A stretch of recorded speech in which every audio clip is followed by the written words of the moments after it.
জাপানে দুটো পুজো হয়, একটি হয়েছিল পঞ্চমীর দিন আরেকটি হয়েছিল ষষ্ঠীর দিন। আর আমরা চলে গিয়েছিলাম ষষ্ঠীর দিন, কারণ পঞ্চমীর দিন আমার হাজব্যান্ডের ছুটি ছিল না। Hello everyone, I am Zia and you are watching Zia সরকার।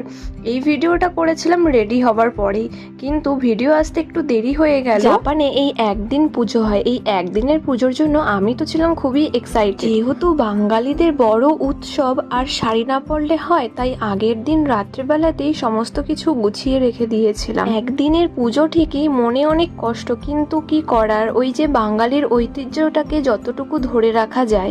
আর যেখানে বাঙালি আছে সেখানে বাঙালি কালচারকে বজায় রাখার জন্য পুজো একদিনের হোক কিংবা 5 দিনের, সেটাকে বাঙালিরা পালন করবে। যাই হোক, রাস্তা দিয়ে যখন যাচ্ছিলাম আমার শাড়ি পরার এই বাঙালি লুকে জাপানিজদের রিয়াকশন কিন্তু খুবই মজার ছিল। বিয়ের পর এটা ছিল আমার প্রথম পুজো, আর প্রথমবারের মতো পুজো কাটালাম বিদেশেও।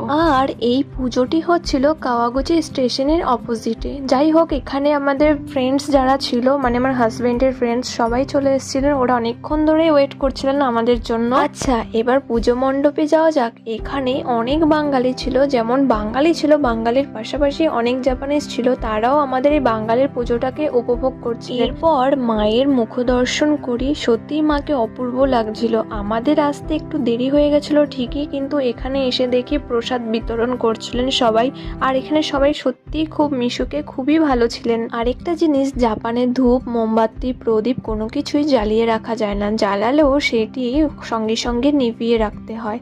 যাই হোক, আমরাও এখানে প্রসাদ নিয়েছিলাম। তারপর দাদা ভাই ভাইরা আমরা সবাই মিলে একসাথেই প্রসাদ খাচ্ছিলাম। এখানে মায়ের ভোগ বসে বানানো যায় না, সবাই আগে থাকতে ডিসাইড করে কে কোন ভোগ বানাবে, সেটা বাড়ির থেকে বানিয়ে নিয়ে আসে এবং তারপর মাকেই ভোগ চড়ানো হয়। আমি যেহেতু নতুন, তাই আমি এই ব্যাপারটা জানতাম না। পরের বার থেকে দিদি ভাইরা যারা আছে তাদের সাথে হয়তো আমিও সামিল হব, কিন্তু আশায় রইলাম যাতে মাকে ভোগ চড়াতে পারি। দেশের মাটিতে এত তিথি নক্ষত্র ধরে নিয়ম কানুন করে তো আর পালন করা যায় না, তাই যতটা পারে চেষ্টা করা হয়। এখানে আরো দিদি ভাইরা ছিল, সবার সাথে আমার পরিচয় হয়েছে, খুব ভালো ছিল সবাই। সবাই একটু হাই করে দাও। হাই, এই যে আমরা দেখতে পাবো নিজেদের আবার। না, একে অপরকে ফলো করে পাশে থাকুন।